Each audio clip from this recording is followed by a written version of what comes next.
பங்குச் சந்தையில ஒரே ஒரு விஷயம்தான் நிச்சயம். அது என்னன்னா, எதுவுமே நிச்சயம் இல்லங்கிறது தான். ஏன் இந்த விலைகளெல்லாம் இப்படி ராக்கெட் மாதிரி ஏறுது, அப்புறம் திடீர்னு பாதாளத்துக்கு போகுது? ஒரு கம்பெனியோட உண்மையான மதிப்பு தான் என்ன? வாங்க, இன்னைக்கு இந்த 2 விலா புதிரை பத்தி தான் நம்ம பார்க்க போறோம். ஆமா, இதுதான் எனக்கும் சுத்தமா புரியல. நேத்து ஒரு ஸ்டாக் விலை நல்லா ஏறிட்டு இருந்துச்சு. ஆனா இன்னைக்கு காலையில பார்த்தா தலைகீழா இருக்கு. ஒரு கம்பெனியோட மதிப்பு ஒரே நாள்ல இவ்ளோ மாற முடியுமா? இது எப்படி சாத்தியம்? இது ஒரு சூப்பரான கேள்வி. உங்களுக்கு வர இந்த குழப்பம் ரொம்பவே இயல்புதான். ஏன்னா நீங்க பாக்குறது ஒரே ஒரு விலைய மட்டும்தான். ஆனா உண்மையில ஒவ்வொரு ஸ்டாக்குக்கும் 2 விலை இருக்கு. அதுதான் இங்க இருக்கிற சூட்சுமமே. இந்த 2 விலைகளையும் சரியா புரிஞ்சுக்கிட்டாலே போதும். நீங்களும் ஒரு ஸ்மார்ட் இன்வெஸ்டர் தான். அந்த 2 விலைகள் என்னென்னன்னா, ஒன்னு உண்மையான விலை, இன்னொன்னு சந்தை விலை. வாங்க, இது ஒவ்வொன்னையும் கொஞ்சம் விரிவா பார்க்கலாம். இப்போ இந்த ஸ்லைட பாருங்க. இடது பக்கம் இருக்கிறது உண்மையான மதிப்பு.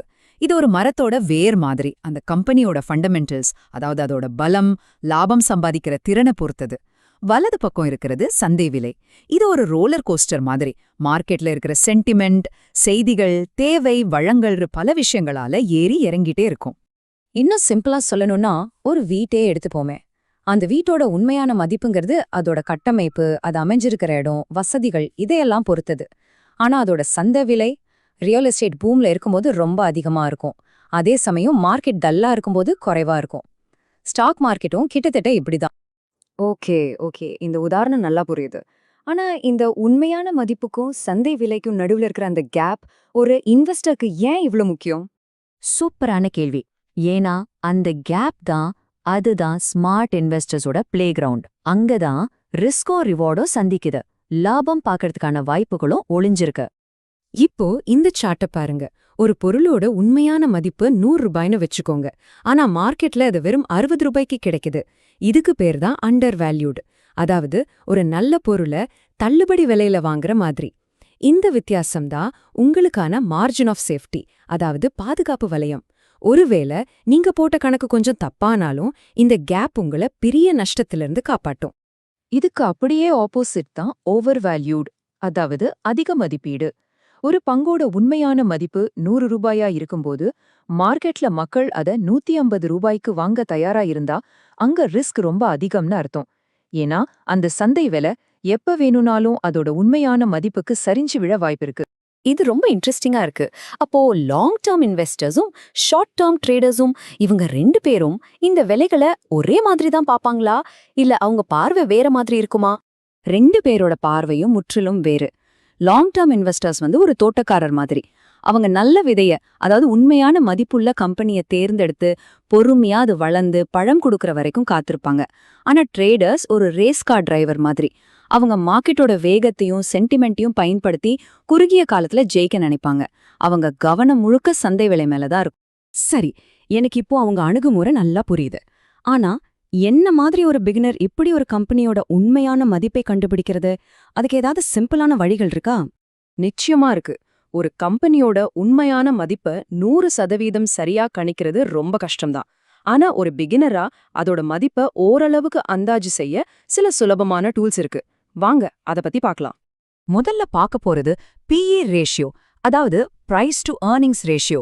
சிம்பிளா சொல்லணும்னா, நீங்க ஒரு பங்குக்கு கொடுக்கிற விலைக்கு அந்த கம்பெனி எவ்வளோ சம்பாதிக்குதுன்னு இது காட்டும். ஒரு கம்பெனியோட PE ரேஷியோ அதோட பழைய சராசரியை விடவோ இல்லனா அதே துறையில இருக்கிற மத்த கம்பெனிகளை விடவோ குறைவா இருந்தா அந்த ஸ்டாக் மலிவா கிடைக்க வாய்ப்பு இருக்கு. அடுத்தது PEG ரேஷியோ. இது PE ரேஷியோவோட அடுத்த லெவல்னு சொல்லலாம். ஒரு கம்பெனியோட விலைய மட்டும் பார்க்காம அதோட வளர்ச்சியும் இது கணக்குல எடுத்துக்கும். ஒரு கம்பெனி வேகமா வளர்ந்துட்டு இருந்தா அதோட PE அதிகமா இருக்கலாம். ஆனா PEG ரேஷியோ 1க்கு குறைவா இருந்தா அந்த வளர்ச்சிக்கு ஏத்த மாதிரி பங்கு விலை இன்னும் மலிவாவே இருக்குன்னு அர்த்தம். கடைசியா PBV ரேஷியோ. இது எல்லா கம்பெனிக்கும் பொருந்தாது. பேங்க்ஸ், ஃபைனான்ஸ் கம்பெனிஸ் மாதிரி நிறைய சொத்துக்கள் வச்சிருக்கிற நிறுவனங்களுக்கு இது ரொம்ப யூஸ்ஃபுல்லா இருக்கும். இது அந்த கம்பெனியோட சந்தை விலைய அதோட புக் வேல்யூவோட, அதாவது நிகர சொத்து மதிப்போட ஒப்பிட்டு பார்க்க உதவுது. ஓகே, இந்த டூல்ஸ் எல்லாம் சூப்பர். இப்போ இதெல்லாம் வச்சு எப்போ வாங்கணும், எப்போ விக்கணும், இல்ல சும்மா வச்சிருக்கணுமான்னு முடிவு பண்ற ஒரு சிம்பிள் ஃப்ரேம் ஒர்க் மாதிரி ஏதாவது இருக்கா? கண்டிப்பா. இதோ பாருங்க.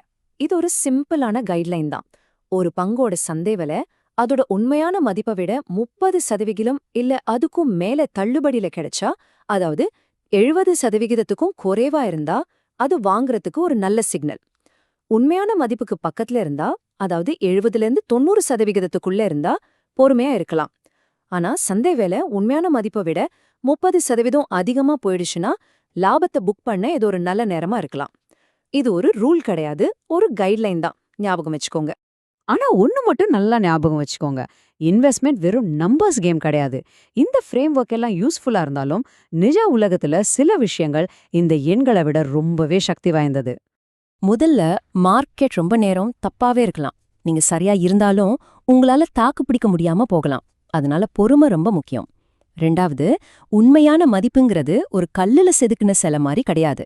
கம்பெனியோட நிலைமை மாறும்போது உண்மையான மதிப்பும் மாறும். 3வது, ஷார்ட் டேர்ம்ல மார்க்கெட்டோட சென்டிமெண்ட் தான் ராஜா. அதை யாரும் குறைச்சு மதிப்பிட முடியாது. முடிவா, வேல்யூ இன்வெஸ்டிங்கோட தந்தைன்னு சொல்லப்படுற பெஞ்சமின் கிராஹமோட இந்த ஒரு மேற்கோள் எல்லாத்தையும் விளக்கிடும்.